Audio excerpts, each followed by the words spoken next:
Hey everybody, welcome to the Faith Church Podcast. I'm your host, Jay Williams. Joining me is my co-host, Robbie Helene. Hello everybody. Thank you for listening. Are we both co-hosts then? I think so. I mean, unless you're establishing your superiority as the primary host. Primary host? And then I'm the secondary it's host. I'm greeting. I guess when you greet, you feel like... That's true. The reality is we'd rather have two co-hosts or any version of hosts than what we had last week, which was no hosts. It was a no-host week. It was a no-host week. I feel badly. That ended our consecutive streak of 412 episodes, straight episodes without a miss. That's I don't think that's accurate, but I'm just going off of... Nobody's here to fact check. Yeah, there's no... We've already established we have no fact checkers. No, but it felt strange. And so I guess, we can dip back, past week too, if you want to. But yeah, I don't know. It just I feel out of practice here, especially with you, because even though you haven't been on the podcast in like 3 months, years, I think, since I've been here. Yeah, I've heard I've been talked about on the podcast, but I haven't been Jeff present. Talked about you. Jeff did? Okay. Yeah, I defended you. We'll discuss that later. Mm-hmm. I defended you. I think he was just trying to usurp you. So Jeff. Trying to move That's in. So Jeff. In your seat. He seemed like he was getting really comfortable. Actually, that's not true. For those of you who know Jeff, that is the exact opposite of anything Jeffish. Yes, I know. I need to make sure that's clear because somebody's going to think like, well, that Jeff guy sounds shady. That guy sounds like the worst. No, called... He's the best. Yeah, it's irony. It is me. I'm the worst. I'm the one that makes all the problems. Too far. So, speaking of too far, sermon. Oh, okay. Wait. Speaking of too, I had no idea where you were going with far. that. But it made me nervous. Let's talk about the Super Bowl halftime show. Okay. Why, dude? Why? Just kidding. Why would you open that door? Yeah, that was fun. Let's close that door quickly. Close that door Moving quickly. right along. Acts chapter 2. Acts chapter 2. So, Sunday was great. Thanks. Yeah, it was great. I like what you did there. Yes, go ahead. Was it Pat? Or like a practice? Were you just trying to talk over me? No. Okay. That was actually an accident. So this passage was interesting because I have taught on this passage probably maybe more than any other passage. Really? Probably. Especially because when you factor in the number of times I've spoken about church planting and all those different things, that this passage comes up so frequently when you're trying to get back to basics of how do you start a church, what's the point of a church, what should a church look like. You're going to go back to this passage in Acts when the church began. So it is a passage I've spent a ton of time in, and so it was very interesting to try to think, okay, well, all right, trying to figure out what does the Holy Spirit want said about that this time in this context with these people in this, So what's something that you felt like was different than your typical approach? Because I know you didn't just get up there and do your typical Acts 2 sermon. Like this was fresh. You spent a lot of time working through it, praying through it this week. And so what was something that you felt like stood out to you this time or felt particularly practical to our family?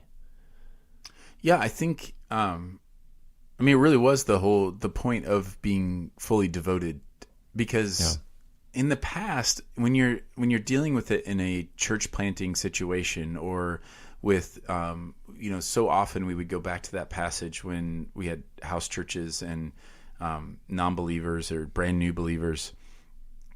And there you're kind of going through here are the rhythms that they were in. There'd be a lot of focus on these rhythms. We need to spend time together. We need to be devoted to the word and what does that look like? And how do we pray together? Those different facets. But what I was struck by was that, you can do all those things, and the church has gone through different iterations. It's very different when you're talking to a group of brand new believers about these habits, because they typically have kind of that devotion piece, like they've just committed themselves to this thing that is brand new to them. And so now they just need the help of some of these habits to get put into. Well, it's different when you're talking to an established church where a lot of those habits have been in place for a long time, but sometimes the heart towards those kind of wanes. Just like, I think a lot of people have that experience. If you're working in a brand new job, your energy level is high, but you're learning how to do the different things. Your excitement level is high, and you're learning how to do the things. Then you get the things, kind of the rhythms down, and then maybe you forget kind of the whole reason why you were doing it, or the excitement that you attacked it with. We say that about marriages. So you see that a lot in the cycle of marriages. There's a reason why you have the whole newlywed phase where everything's great and everything's just, and then you, over time, that can shift for people, and you have to work harder. You may be better at the rhythms of marriage, but maybe lacking some of the devotion and the heart towards it. So that was the big thing. I just kept being struck by this, that they were fully devoted. They fully devoted themselves to these things. What would you suggest to someone who says, yes, I'm feeling that. I was excited when I was a new believer, and I was fully invested and involved, and that has kind of waned. I know to some people, I've actually heard some people give the advice of, well, that's just what happens. Like, that's the normal Christian life. That's just going to happen to you. I don't think that's the best advice, because it reminds me of Revelation in the church to Ephesus, and Jesus' complaint about the church is, you have lost your first love. Right. So it's not supposed to wane. Jesus says that's a problem when it does that. So how would you encourage somebody to try to get that back? Because it's different than saying, go back to what you were before. Like, you don't tell a newlywed, just be like you were, or not a newlywed, but someone who's been married for a long time, just be how you were when you were newlyweds. Well, you can't, because everything's new and everything's fresh, and now you know each other and you've experienced life. So it's going to look different. So what does it look like now for me to kind of reignite some of that devotion? It's a great question. I think the big thing is to engage in the mission of God. It's to step out in faith and push yourself to do things that feel uncomfortable, like stretching, never feeling like you've arrived at things. Whether that's you've always given a certain amount, and to stretch and to give more, or you maybe you've been in the same small group for a long time, but God has opened some doors with some non-believers or with brand new believers that you could pursue and say, you know what, I'm gonna spend time with them and try to share the gospel, or attach yourself to somebody who is doing that. The reason for all of that is because it shakes you out of a faith that you can manage on your own. Because ultimately, that's what I think happens is, over time, we create for ourselves a form of following Jesus that is very manageable, which is very doable. One of the things I would think of is, it's like, if you're training for a marathon, you keep growing, you keep pushing yourself to be able to run further and for longer. But if you just kind of stopped at a certain point and then said, okay, well, I've arrived, and now I'm just going to maintain this, well, you're going to create something that isn't all that difficult anymore for you. Like, what was hard when you first started on day 1 is not the same thing that's hard on day 20.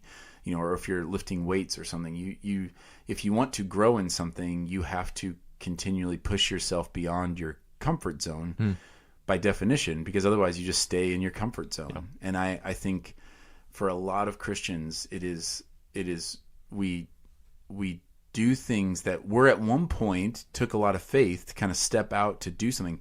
Like, the amount of faith it takes for somebody to just come to a church, walk in the doors of a church. Yeah. That's a huge step. We've had so many new people lately, and the one thing that I'm always amazed by, and I typically share it with them, is just how much I admire their courage to walk in for the first time. Yeah. But after you've been coming for a few years, that doesn't take a lot of courage. No. To walk in those doors. It's kind of like the first time I spoke to Lauren took a lot of courage. The first time that I asked her out on a date took a lot of courage. It doesn't take as much courage to go over and talk to Lauren now. After no, well, I should hope not. No, yeah. So, like, in our 20th year of marriage, right. Now it doesn't take as much courage. Asking her if she wants to get dinner together should not be a stressful circumstance. But there are things that could be, and there are things that push me out of my comfort zone. And when I seek to love her well, I need to continue to do that. So that's that's all just to say, pushing yourself, go out of your comfort zone and step out in faith. And then when you see God move and work in that rejuvenates that excitement. Because what was exciting at the beginning was seeing the Holy Spirit work. Yeah. And so you see him work when he does things that you're like, I couldn't have done that on my own. I didn't orchestrate that. So settling into a manageable Christian life sets me up to potentially miss what the Spirit is doing, because it's kind of like doing the exact same workout every day. Like I'm just doing what my body can do. So it's not actually growing anything or changing anything, because I'm just doing what I'm capable of doing. And so my Christian life rhythm becomes just as mundane. And so I'm not being stretched. I'm not being put in positions where I have to depend on Christ utterly. And then, which means that I don't get that same sense of satisfaction and excitement of seeing him come through in those circumstances. Right. And that workout thing, I think that's a really good metaphor that is helpful, because you think about the couch to 5K or whatever, your first step towards that may be to get up and walk for 5 minutes continuously. Right. But nobody trains for a marathon by walking 5 minutes a day, every day. Right. That's never going to get you there. And at some point, that's going to become very manageable. And if you don't up that, or when you see people grow in their ability to do push-ups and they do one and they add one every week, well, you have to add one. Doing one push-up a day will not make you able to do 100 push-ups. It'll allow you to do one, and two's probably going to hurt. Yeah. And so that is a really, and I think we just have that in our culture of feeling like the sense of arriving. There's this sense of like, well, I'm a mature Christian now, or I've been a Christian for a long time, therefore like I'm in the advanced track. And we can look at other situations and think that I'm not supposed to be in awe or wonder anymore, and that's a sad place to be. Man, something has broken significantly if my habits are diminishing my sense of awe in the Creator God of the universe. Yeah. I need to sit on that for a little while. Well, fortunately, you're in a format right now, yeah, so I'm gonna make a note so that I can we'll wait. We'll just later. all sit here. I really thought you were gonna say something else, and I'm like, the radio background for me was going dead air, dead air, dead air. They just switched to 102.9. That's why you don't want dead air. They just switch. They switch stations. They switch stations on this? All right. They probably switched stations a long time ago. So if they're still hanging, then they're probably okay with 3 seconds of Robbie's silent contemplation. Sorry about that. So yeah, that's the idea that so that goes back to that kind of original idea of that devotion, and just kind of checking our own hearts. Like, am I devoted to this fellowship? Am I devoted to the church family? Or do I see it as an organization that benefits my spiritual growth, that's a help in my spiritual growth? Because I think that's classic view of the church in our culture today, is I see the church as a resource to help me grow in my personal faith. Which I think when most people hear that, they would wonder, what's wrong with that? That sounds like a good thing. Yeah. Well, that would so be what's like, wrong with that? It would be like me saying that the purpose of my marriage is I see my wife as a resource to help me better myself as a human being. That sounds much ickier. Yeah. Now, I would say, of course, she does that. Right, of course. And the church does serve as a place to grow you spiritually. We are a resource to help people grow in their faith. But that is not, I would not say that, my children. So yeah, we've often said if you're a parent, it's common to say that children are a very sanctifying presence, because you see reflections of your own sin and all that. And those are all true things. But if you were to say, what's the centerpiece of being a parent? Like, what is it really? What's the value of being a parent, or what what's the point of all this if I said, well, my kids exist to make me a better human being? Yeah, that's pretty awful, actually. And so I think shifting from that, and that is so deeply rooted in us. Yeah. It's so deeply rooted in us and in our culture that we barely can see it. It's such a blind spot in our culture. It's one of those things that people from another culture that are not affected in that same way would look at it and just think, how in the world how do you not see this? How do you not see that the culture of just kind of bouncing around and looking for the most entertaining sermon or the most entertaining worship team, or the most programs or any of these different things that we just kind of think like, well, yeah, it's normal. Like I just, that is not at all what the church is supposed to be. Mm. And we miss out on a lot when we don't see that devotion, that they had, that they're fully committed to being the people of God together. That's interesting. That reminds me of a quote I heard just last week from a pastor in Iran, where evidently the current fastest growing Christian revival is taking place in Iran, which I had not heard because nobody's talking about that, and I feel like we should be talking about that. But one of the things that one of the pastors in that movement mentioned is he said very kindly, in the most non-accusatory way you can say something like this, because it is rather condemning, but he said that the Western Church has fallen asleep. That for a large part we have simply fallen asleep and don't realize the eternal realities that are all around us, that are affecting us, that are affecting people around the world, that are affecting the kingdom. And that his hope, his prayer is that we would wake up to those realities, because I think he would agree with what you said earlier, that we've just sort of gotten accustomed to a certain comfortable rhythm. And meanwhile, we have brothers and sisters around the world who are experiencing a very early Acts experience of the Holy Spirit transforming hearts and lives and communities in the midst of persecution and incredibly difficult circumstances around them. And so to them, they read Acts, and this isn't how do we get back to this? They're reading that and going, yeah, exactly. Mm-hmm. That's exactly what we're experiencing. And are oftentimes wondering why does it seem like our brothers and sisters outside of this, who are in a place of comfort and resources and could be of great service to us, don't seem to even know that we're here. Mm-hmm. Yes, that's an important critique to hear. We see this in a common human experience. There are people, so like when parents grow up poor, for example, and you see this all the time in our culture, parents or people who grow up poor and then find success, they build a business or they have some kind of career or whatever, and now they have money, and they have kids who grow up under having all the opportunities and all the money.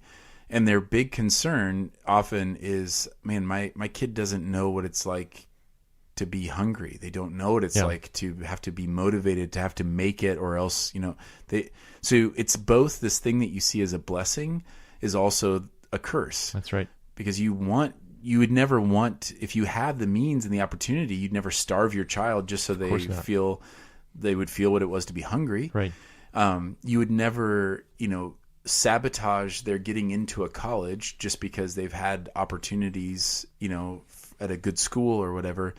But you also would be worried that, man, that they would not grow up, that they would grow up maybe a little soft or a little just unaware of how the world actually functions, unaware of those realities. And I think that's what the pastor in Iran is saying, that you're just kind of asleep. You don't realize how big of a deal some of these things are, and so we are often in that situation. We have to say this all the time, that the answer isn't for the American church to burn all of our books, right? Right. And stop using the internet to distribute sermons, and stop having so many resources. I don't think that's the answer. That can feel like it could be the answer every bit as much as the parent could just say, all right, we'll just cut up all their credit cards and have them have to make it on their own. Well, that's okay in theory until your kid's in trouble, and then guess what? You're gonna help them, like, because you're not a monster. And so I think similarly, we just need to be aware, though, that is as much of an obstacle in our faith as it is a help. And I think if we are able to turn that outward and to see the resources and the money and all that stuff that we have, to see it as a way of blessing others rather than kind of blessing ourselves, I think that's a big step in helping that. So the wealthy man, there are billionaires in our culture who live like they make $50,000 a year. Yep. And you don't even know who they are a lot of times. You don't even have any idea. But they just live that way, and then they just use that money to bless others. And man, can you imagine if the American church did that? Can you imagine if instead of undertaking a $300 million building campaign, they just said, you know what, we're good with this facility. Right. How about we plant? I mean, for $300 million. I mean, you could plant. Oh my word! I mean, 1 billion or more churches, like easily. Like it's across the globe. Like you couldn't even count the number. You could exhaustively plant churches at that point. And I think that would be something that we could do. I don't know. We kind of got off on a tangent there. I don't even remember how you got on Iran and what's going on there. But Acts 2. Acts 2. Yeah. Well, and I think if we can come full circle, if you'll allow me. Yes, I would. I'd love for you. Lots of people would love for you to do that. I think it. You referenced it in your sermon when you addressed the reality that we can be right and still be in sin. I thought that was such a profound and helpful reminder that just being right about something does not mean we aren't in sin. And even doesn't mean that we're not in sin about that thing that I hold the correct position in. So in what ways are we resting in the fact that we hold the right beliefs, we hold the right opinions about those things, but are not walking in the obedience that those things demand, that those things call us to? And so we are losing a bit of that sense of awe in God, because since we're not walking in obedience in those ways, we're not seeing the results, the miraculous results of walking in obedience in those ways. And on top of that, Christian brothers and sisters around the world are not benefiting from the blessing of us walking in obedience to those things. Was that a question? I don't know. Did it start as a question? I don't know. I don't know if I landed that plane exactly. It was a... Do you have any follow-up thoughts or disagreements with the previous sentences? I'm with you on that. I think it's a really critical... Yeah, I think... Well, and I think where that relates is that we somehow have this false theology that because our country has succeeded in so many ways, that must be God blessing us because of our faithfulness to Him. And we need to realize that the faithfulness of the church in Iran is, the situation that they're in is not indicative of the amount of faith in the church there. Absolutely. I mean, call back again to the letters of the churches in Revelation. Like each of those letters are to various circumstances, and typically, I would guess each of those churches was surprised to get their letter. Either Jesus is saying, I realize everything seems awful around you, but you guys are awesome. Like they were probably surprised to hear like Jesus thinks they're awesome, because they're going, well, we're under persecution. This is terrible. And there's other people that he straight up says, you have a reputation for being alive, but you are dead. Yeah. You are dead. You have no faith whatsoever, even though everybody thinks that you are so faithful. So which is hard. I mean, again, this is so difficult, but in some ways, in the American church, we are like the classic trust fund babies. Like that, we grew up under a legacy of faith of generations before, where there was persecution, there was challenge or whatever, but so much has developed in that to grow up as a Christian in the United States is pretty cushy. And so all of us have grown up. There's not a single person alive today in our country who did not grew up in a persecuted state. In that, if you were born and raised in the United States as a Christian, you don't know. We don't know what that's like. And so the faith. So again, it makes us unaware of sometimes of bigger things at play because we think that kind of what we're experiencing is normal, and then we get this false idea that we're somehow like an advanced church because of that. And I think that's the big thing that I think would surprise most people in the American church is if you're just like, we're not advanced. We are advanced in worldly ways. We have more money, more resources, bigger buildings, all of that stuff. But if you're talking about any other spiritual metric of where is God moving and doing miracles, where are more people coming to faith in Christ? Where do we see examples of just biblical faith in biblical proportions? We're kind of lagging behind. It reminds me a little bit. Remember way back in the 80s and the 90s or whatever, when we were losing our lead in math and science. Yeah. Yes. And it took a decade for educators in America to even believe that we were actually losing ground. Like, there used to be debates over, well, but how are you measuring that? Like, no, it's just total denial because we're resting on our laurels. We're looking back and saying, yeah, but this is the home of the Industrial Revolution and all these different things. Right. But that was a long time ago, Right.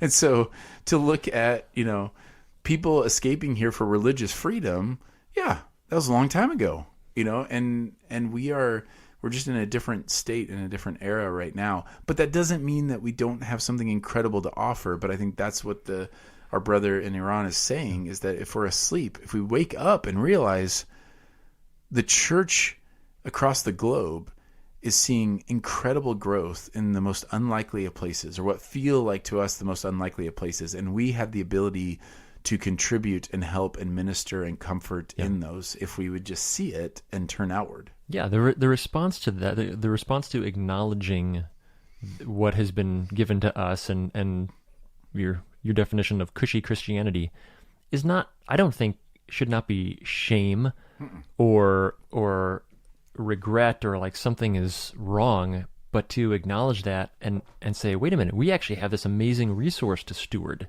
We have this thing right in front of us. And so it's feeling like, oh man, what could I possibly do to help this poor guy? And then reach in your pocket and being like, wait a minute, I got $100 bill in here. Hey, let's go get some lunch. Like suddenly realizing I have the resources because God chose to place us in this place, in this time, in this context, that instead of just resting in the comfort of that, of saying, wow, what an awesome privilege and responsibility that has been given to us. How can we steward this well for the kingdom? How can we walk in the kind of obedience that Christ calls us to in a way that allows us to say not just of our own church, but the global church, and nobody had any need because they all had everything in common. Right.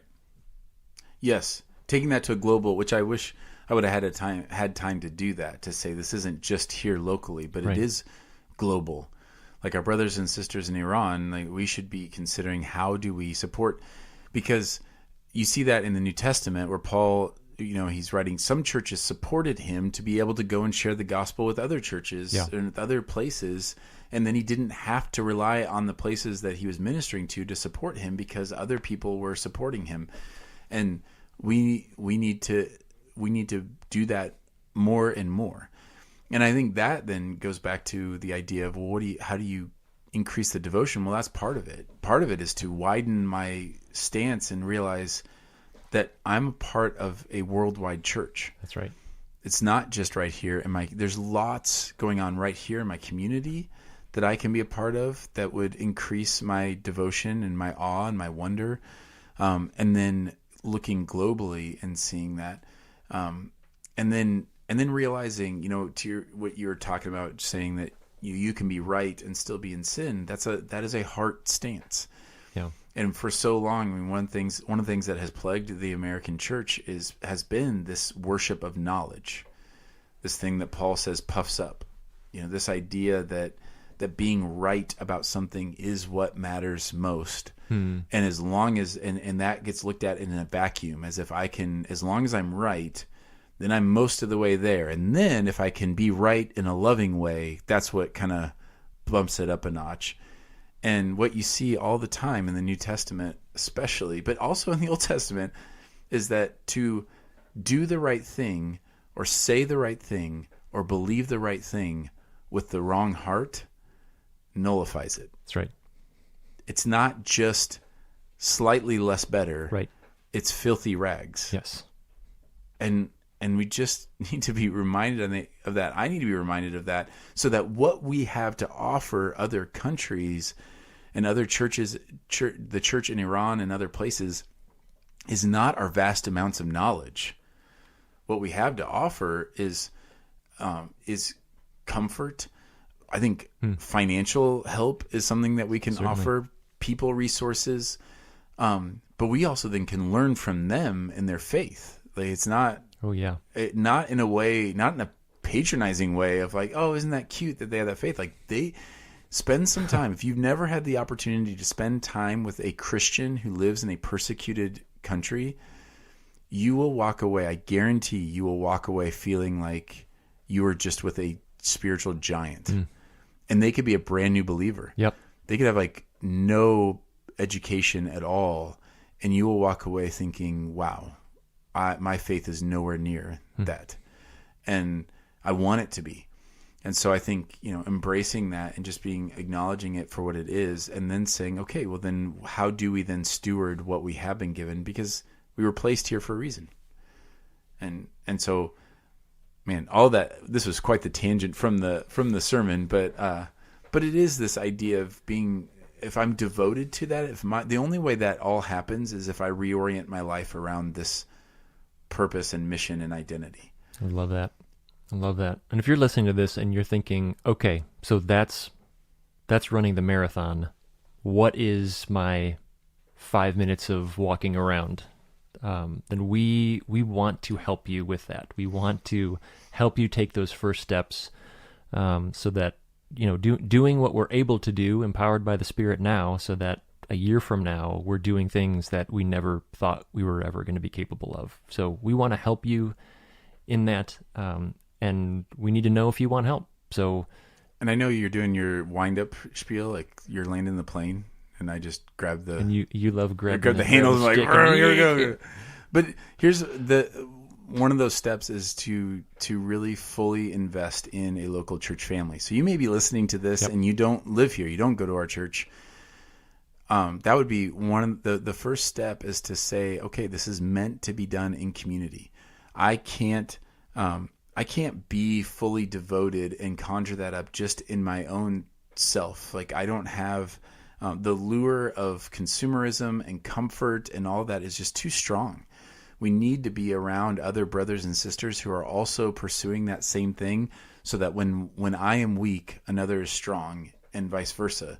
And that we start to kind of be able to together see the kingdom way as the normal, and catch that as a vision. And so if you need help, here, if you're here and you're part of our church, then we want to help you connect into deep community here. But if you are in another area and you're saying, I don't know where to go, you can let us know, and we would love to help. We have the spiritual gift of being able to look at church websites and quickly being able to.